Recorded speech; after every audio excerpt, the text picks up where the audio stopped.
No me la dan. A ver.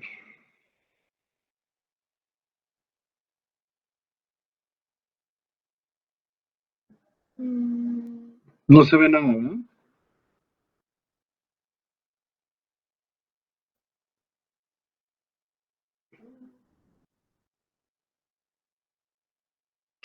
Creo que no.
Ok, ¿sí se ve, muchachos?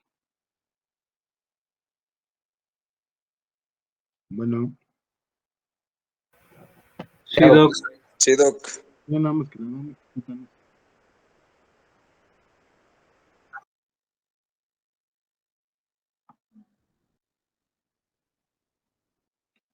No la cambian.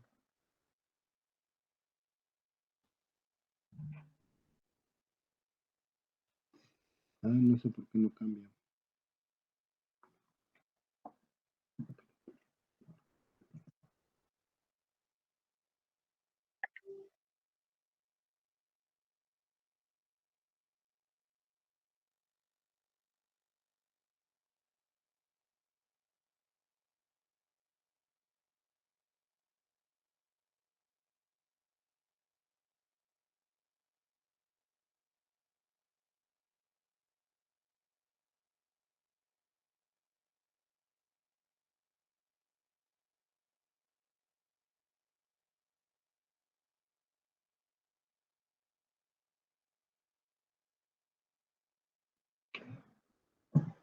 ¿Ahí la ven, muchachos? Sí, Doc. Ok. Y vamos a continuar platicando sobre lo que antes se conocía como fallas y defectos de la cicatrización. En la actualidad ya quedaron nombrados nada más como fallas de cicatrización, no defectos. Para considerar un defecto de cicatrización, son lo que en la actualidad también se conoce como heridas crónicas abiertas. ¿Sí? A propósito, a ver, antes de que se me olvide, el doctor Villavicencio estaba de incapacidad. ¿Han tenido contacto con él en estos días? Sí, Doc. Yo le mandé mensaje al doctor Ajá. y me comentó que esta semana, dijo que estos días, ya sea hoy o mañana, que nos íbamos a poner de acuerdo porque ya iba a regresar. Ah, ok. Sí, porque estaba de incapacidad, yo creo que ya regresaba en estos días. Muy bien, Sí. entonces retomando. Entonces, con esto de los defectos o las fallas de la cicatrización, no olvídense lo que dice ahí de defectos, son fallas de la cicatrización. Vamos a ver los más comunes y los que nos pueden generar algún tipo de problema en el ejercicio médico diario. El primero es la fístula. ¿Alguien sabe cómo se clasifican las fístulas?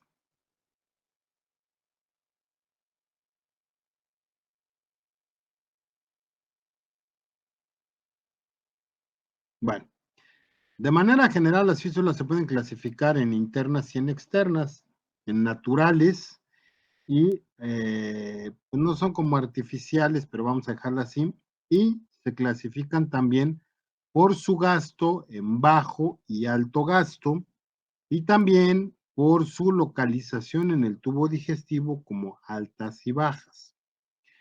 Para que sean clasificadas como altas o como bajas, es igual que como se divide el tubo digestivo. a partir de qué estructura anatómica, muchachos.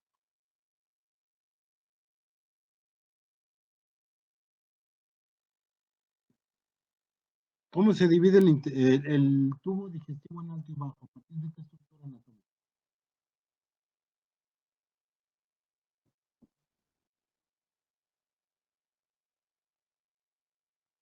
Doc, ¿puede repetir la pregunta? Es que se le fue como que se escuchó alejado.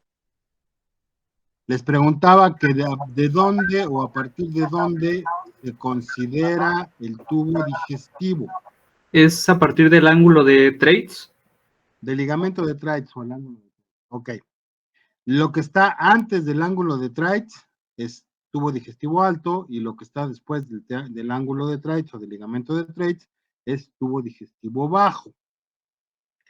Eso es en cuanto a su localización anatómica. Y en su localización por gasto, o más bien en su cuantificación de gasto diario, las fístulas que tienen un gasto arriba de 500 mililitros en 24 horas se consideran fístulas de gasto alto y las que son menores de 500 mililitros se consideran fístulas de gasto bajo.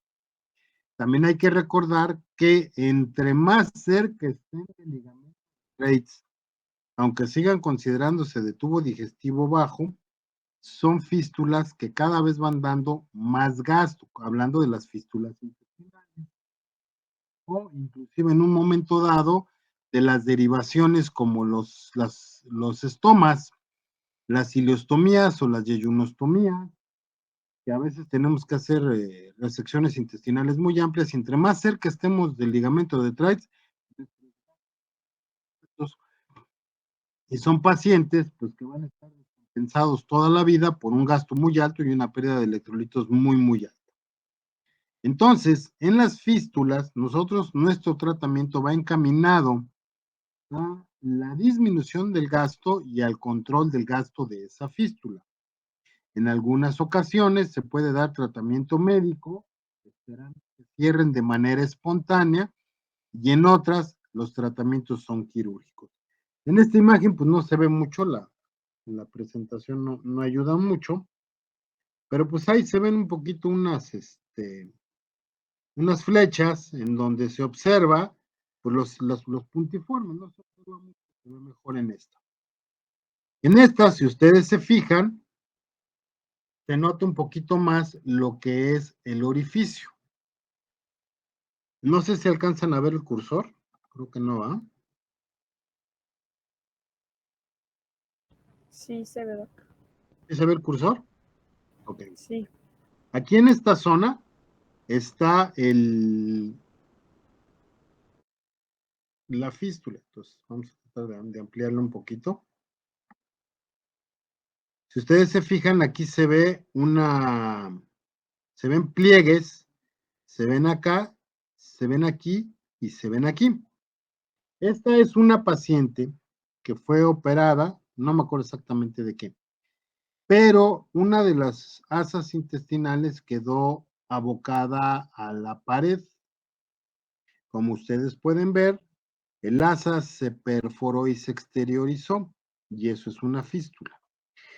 Aquí abajo, ahí arribita de donde está el fechador de la fotografía, se observa que está también otro intestino. Ese es un estoma, esa es una ileostomía, una colostomía fue la de esta mujer.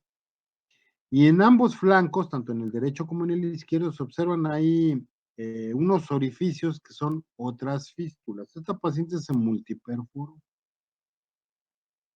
Luego, entonces, nuestra labor va encaminada a tratar de contener la salida de ese líquido, que en muchas ocasiones no es nada fácil, pero aquí lo importante es que ustedes vean, hablando de cicatrización, cómo en los bordes de la herida se observa retraída toda la cicatriz, se observan algunas manchas de tejido de granulación ahí se observan ahí algunas islitas de tejido de granulación aquí en el fondo de la herida, y el resto se ve amarillento, que eso es tejido que no es viable para cicatrizar. Además de que tenemos una descarga continua de líquido que impide que la herida progrese en la cicatrización. Si ustedes se fijan, también hay una zona de inflamación y en los bordes también se ve aumentado de volumen. Esto estamos hablando de cicatrización y si recuerdan, habíamos comentado que las fases de la cicatrización se daban simultáneas.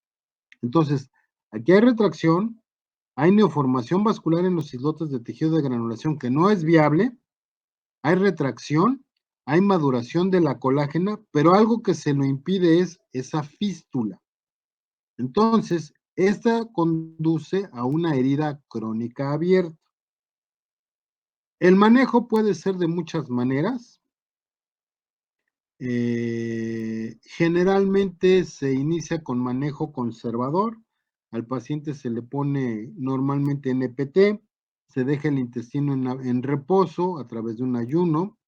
Se puede coadyuvar con el ocreótide para tratar de cerrar las fístulas y en algunos de los casos, habrá que establecer cuáles, el paciente es intervenido quirúrgicamente para hacer el cierre de las fístulas, como fue el caso de esta paciente.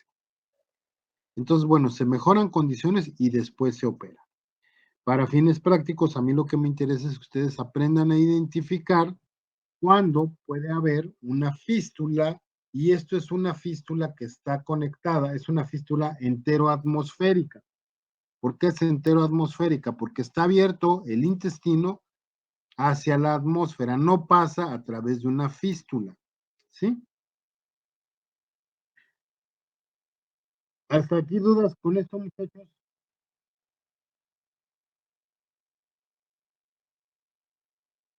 No, no hay dudas. No, Doc. Esta es la misma paciente en otra toma, y como les decía a ustedes, ahí donde está este hilito, ahí es donde está el intestino abierto. Si ustedes se fijan, pues se ven inclusive los pliegues de las válvulas coniventes.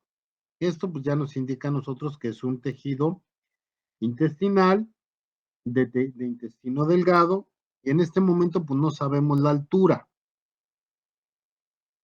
Entonces, bueno, la obligación de nosotros es saber en dónde está y saber si en un momento dado vamos a poder dar manejo conservador o quirúrgico. Y si ustedes se fijan en relación a la fotografía previa, la herida se ve inclusive en mejores condiciones, ¿no?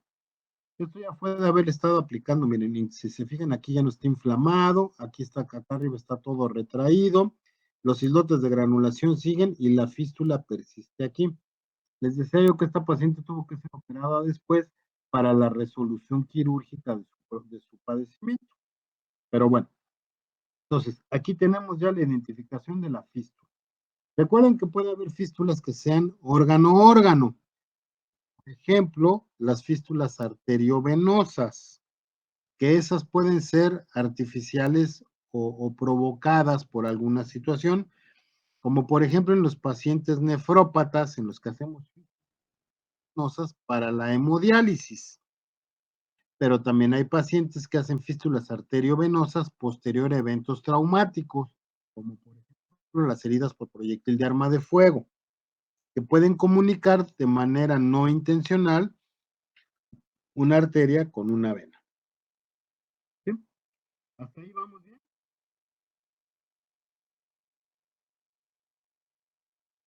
¿Hasta ahí vamos bien, muchachos? Sí, Doc. Una Ok. pregunta. ¿Sí? Tenía entendido que en los pacientes que son intervenidos repetidas ocasiones en la cavidad abdominal, pues forman adherencias y son más propensos a generar fístulas órgano a órgano, ¿no? Así es. ¿Y eso por qué sucede? ¿Por qué sucede que? Pues sí, las adherencias. O sea, es que no lo entiendo. Sí, ya te entendí la pregunta. ¿Por qué se forman las adherencias? Es tu pregunta, ¿no? Sí, y si las fístulas son secundarias a las adherencias. No, las fístulas no son secundarias a las adherencias. Los pacientes, cada vez que son intervenidos quirúrgicamente, generan cicatrización. En el abdomen la manera en la que se generan esas cicatrizaciones es a través de las adherencias. En algunos pacientes, y nadie sabe por qué realmente, hay algunos productos que se han utilizado para evitar la formación de las adherencias, pero han demostrado no ser tan útiles. Hay una clasificación por ahí que a lo mejor vale la pena que la lean, que es la clasificación de Zulke, con Z-U-L-K-E, Zulke, y de Bjork, es danés, holandés, no recuerdo, es B-J-I-O-R-K de Bjork, de Zulke y Bjork. Esos clasifican la intensidad o la cantidad de adherencias que se forman entre asas intestinales y asas a la pared. Lo que hacen las adherencias es que van sellando la cavidad. Alguna vez un amigo me decía que era como tratar de despegar confeti en un vaso con resistol.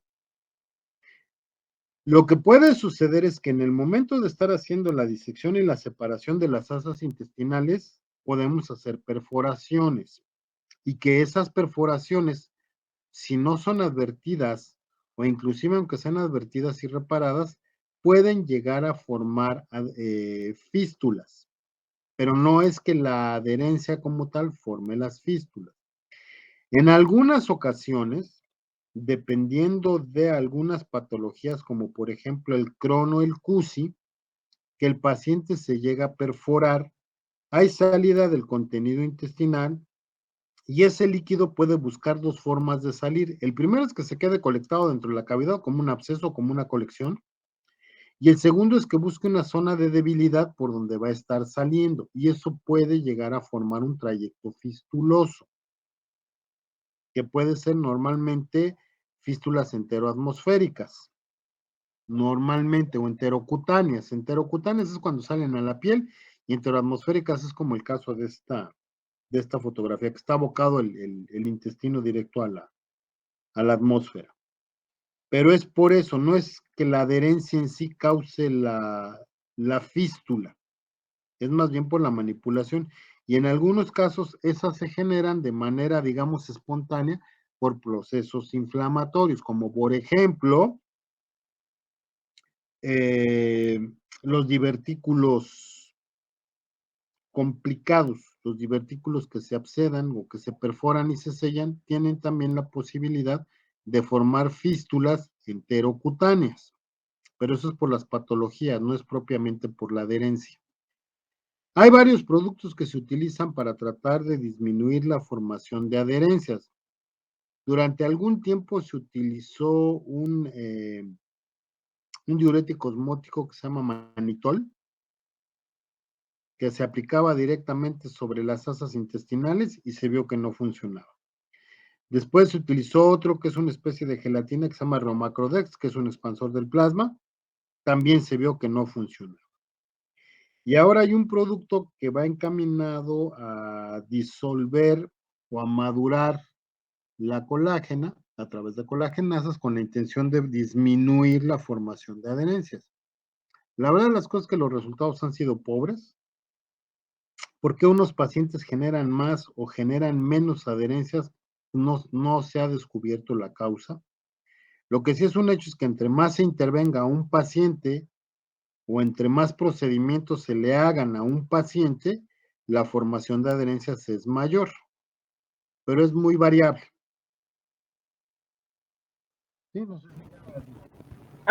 Sí, bueno, es que mi duda era porque, bueno, tuve hace tiempo una oportunidad de entrar a una reparación de fístula colovesical y el coloprocto había dicho que, o sea, él pensaba, o más bien el equipo pensaba que el cirujano que lo había atendido antes le había hecho eso, o sea, que intencionadamente tal vez conectó el colon con la vejiga.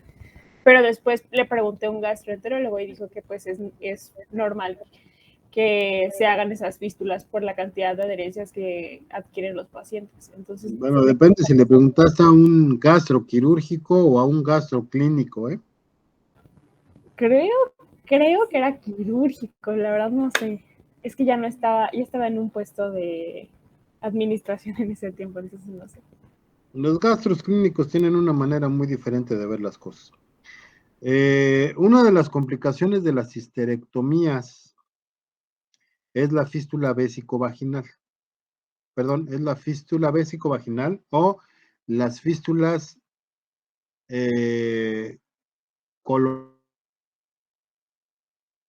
colovesicales o colovaginales. Sí, Esas son las complicaciones justo, precisamente.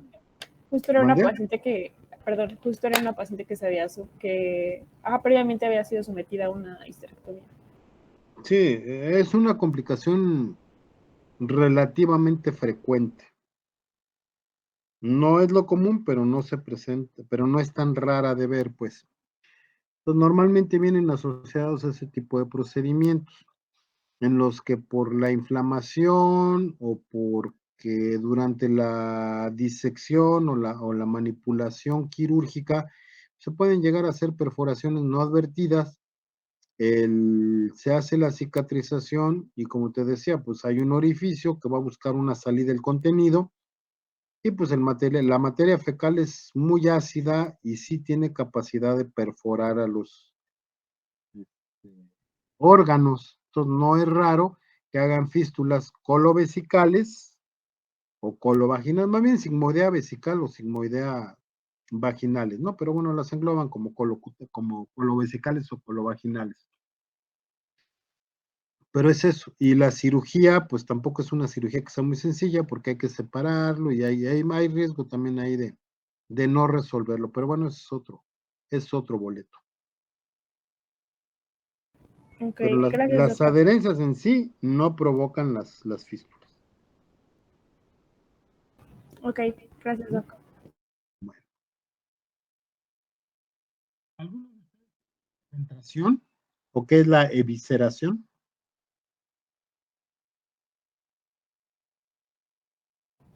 ¿Cómo? Es que no se escuchó, doctor. ¿Alguno de ustedes sabe qué es la eventración o la evisceración? Es cuando se observa una salida de los órganos de la cavidad abdominal.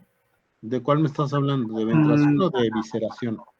Bueno, más que nada de evisceración, porque no sé si en el otro caso sería un pliegue hacia el interior. No. Tienen la idea. La evisceración es la que se hace mediante la manipulación de un cirujano o de un patólogo. ¿Sí? Es cuando nosotros retiramos órganos o, por ejemplo, en las laparotomías exploradoras, sacamos todo el intestino para poder revisar. Eso es una evisceración. Una eventración es cuando de manera espontánea hay salida del contenido abdominal, de las vísceras abdominales hacia el exterior. Estas evisceraciones normalmente se dan después de una intervención quirúrgica o pueden llegar a darse por traumatismos, como por ejemplo heridas por armas punzocortantes o heridas por objetos cortantes. Sí, ¿cómo les dijera? El paciente al que lo agreden, le dan un navajazo y pues llega al hospital con la salida del epiplono del colon o del intestino delgado por la herida. O pacientes que sufren accidentes automovilísticos que les entró una lámina y les cortó la pared abdominal y hay salida de material. Esos pacientes vienen eventrados, perdón. Cuando yo lo hago en el quirófano, entonces es eviscerado. O cuando lo hace el patólogo con fines de búsqueda de lo que sea, están eviscerados. Esa es la diferencia. Mucha gente lo hace como sinónimo, la eventración o la evisceración, pero esa es la gran diferencia. Ahora, aquí viene lo interesante para ustedes. Imagínense que pasan visita y llega el doctor Loredo y les dice, quítale los puntos al paciente.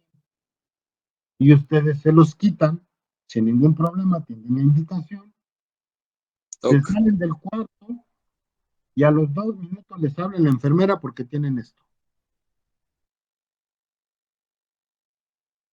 ¿Eso qué es?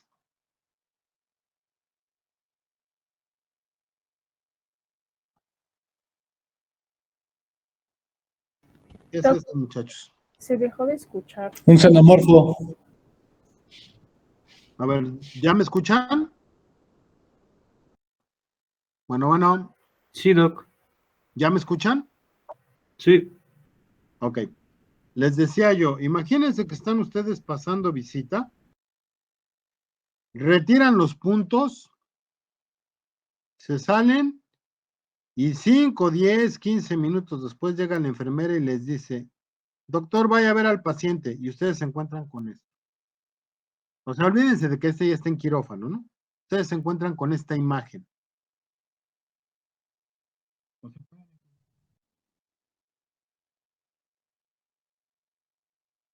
Otra vez a cirugía. Pues bueno, eso es lo primero, ¿no? Hay que operarlo, evidentemente. Pero ¿qué hacen ustedes?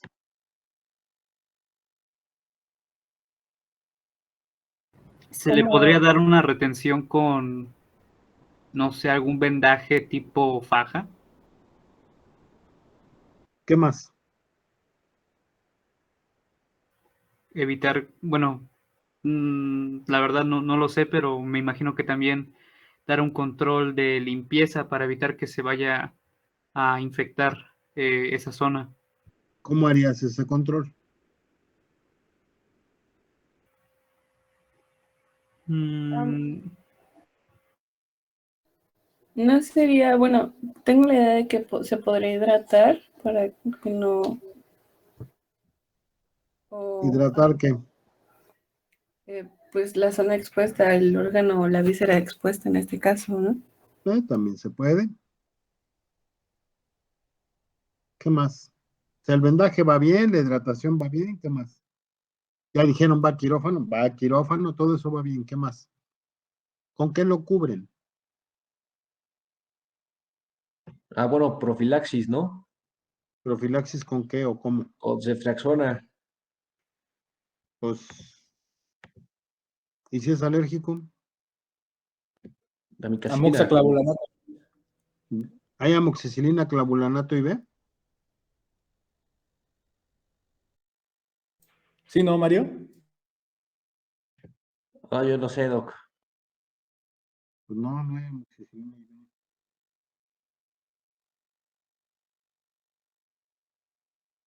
Bueno, vuelvo a repetir. Imagínense que ustedes van, le quitan los puntos al paciente y les pasa esto. Aparte de salir corriendo junto con la enfermera a buscar un médico, ¿qué harían? Ya lo dijeron. Sí, efectivamente hay que cubrirlo, pero hay que cubrirlo con compresas. No se les vaya a ocurrir poner gasas. Las gasas, así como ustedes las ven de grandes, se hacen un bultito, un paquetito y se pierden en medio de todo ese tripero y es un lío encontrarlas. Entonces, a este paciente hay que cubrirlo con compresas y efectivamente pues, se pueden hidratar las asas humedeciendo la compresa para que no se vaya a perforar y no se fistulice.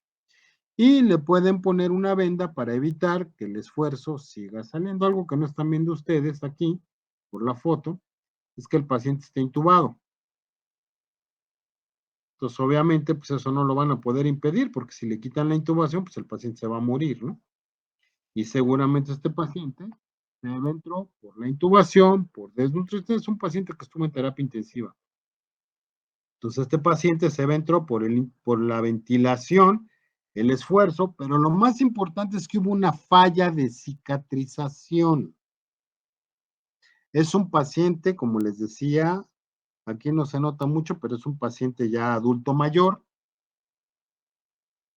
que estuvo en la terapia intensiva, no me acuerdo el por qué, de eso sí no me acuerdo por qué fue que estaba en la terapia, pero pues obviamente tuvo una cirugía abdominal grande, pues vean el tamaño de la herida, y aquí tiene una colostomía, entonces seguramente tuvo alguna situación infecciosa o de perforación o algo grave abdominal, y eso le provoca sepsis y desnutrición. Ambos son factores, como vimos en las clases anteriores, de fallas en la cicatrización, la sepsis, la desnutrición, la hipoxia o la falta de irrigación, son de los factores sistémicos que producen fallas en la cicatrización. Entonces, esta es una cicatrización que no es efectiva y que obviamente el paciente, más bien, al tener un aumento de la presión intraabdominal por el ventilador, pero esto no necesariamente va relacionado al ventilador, pues al momento de retirar los puntos, si ustedes se fijan ya no tiene puntos en esa parte de la herida, pues se aventró. ¿Sí? Entonces, este paciente efectivamente es quirúrgico, es una urgencia relativa, hay que hacerlo a la brevedad y entre más rápido mejor, pero es un paciente que puede esperar un ratito en un momento dado si las condiciones del paciente no permiten, el quirófano está ocupado, el cirujano está operando, etcétera, etcétera, ¿no? Y entonces lo que tenemos que hacer es, en teoría, el paciente ya está cubierto con antibióticos. Si no está cubierto con antibiótico, también se le puede iniciar cobertura profiláctica. El paciente pasa a quirófano, a lavado mecánico y cierre de pared. Si no se puede cerrar la aponeurosis, nada más se cierra la piel. La idea es que el abdomen no esté abierto, no se contamine y pues obviamente no le generemos un proceso todavía mayor de infección abdominal. Entonces, muchachos, recuerden que hay que hidratar, como decía por ahí su compañero, y ustedes se fijan esa asa que está ahí en la herida, pues ya se ve media secona. Entonces hay que hidratar para evitar que se perfore por desecación, que también llega a suceder. Recuerden que hay que poner compresas y no gasitas para evitar que se haga un hoyo en la tripa y acabe posteriormente. Ya como dato, pues el paciente finalmente falleció, ¿no? Su estado de gravedad finalmente no se recuperó y el paciente falleció. Luego, la dehiscencia. ¿Qué le ven a esa herida, muchachos?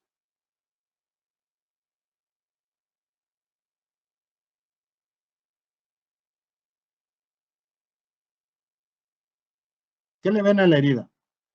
Pues parece que ya estaba cicatrizada y se volvió a abrir. ¿Qué más le ven? Que tiene como un exudado. ¿Qué más le ven?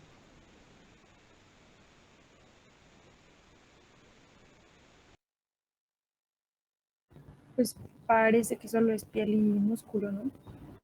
No, es el músculo. Es tejido celular subcutáneo nada más.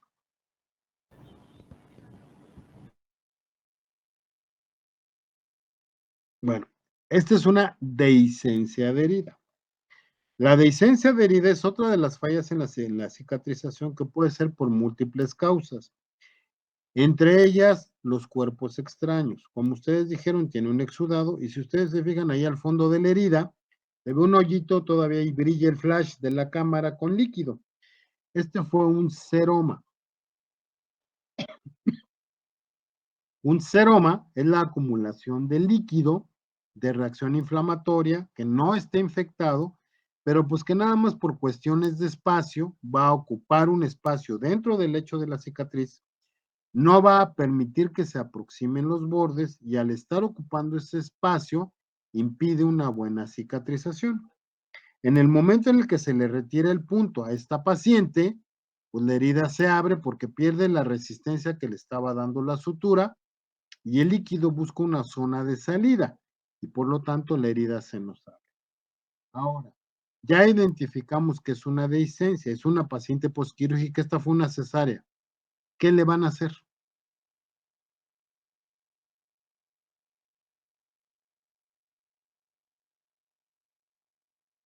Lavar. Esa es una, ¿qué más?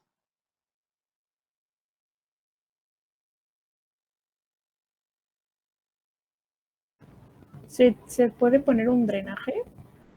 ¿Para qué? Si ya está abierta. Pero, no, o sea, no se tendría que cerrar y después poner un drenaje. Eso es lo que quiero que me digan. ¿Qué van a hacer? Acuérdense del manejo de las heridas que les di. ¿Qué era lo que había que hacer?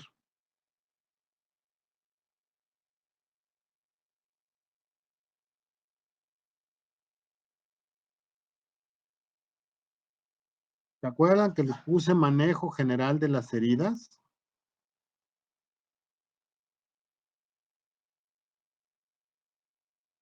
¿Sí se acuerdan o no? Porque si no se acuerdan, van a reprobar.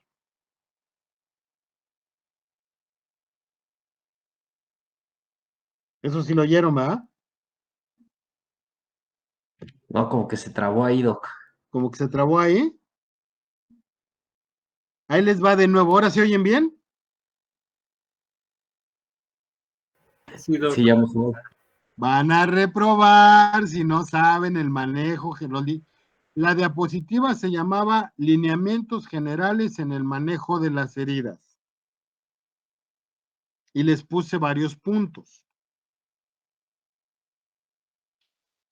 En esos puntos, de los primeros, no me acuerdo si es el segundo o el tercero, decía transformar todas las heridas en limpias o transformar todas las heridas contaminadas o infectadas en heridas limpias. ¿Sí se acuerdan o no? Sí, más o menos, Doc. Como que más o menos, pues de esto van a vivir. Algunos de ustedes serán quirúrgicos, otros no, pero todos van a atender heridas en algún momento. Hasta las de la casa las van a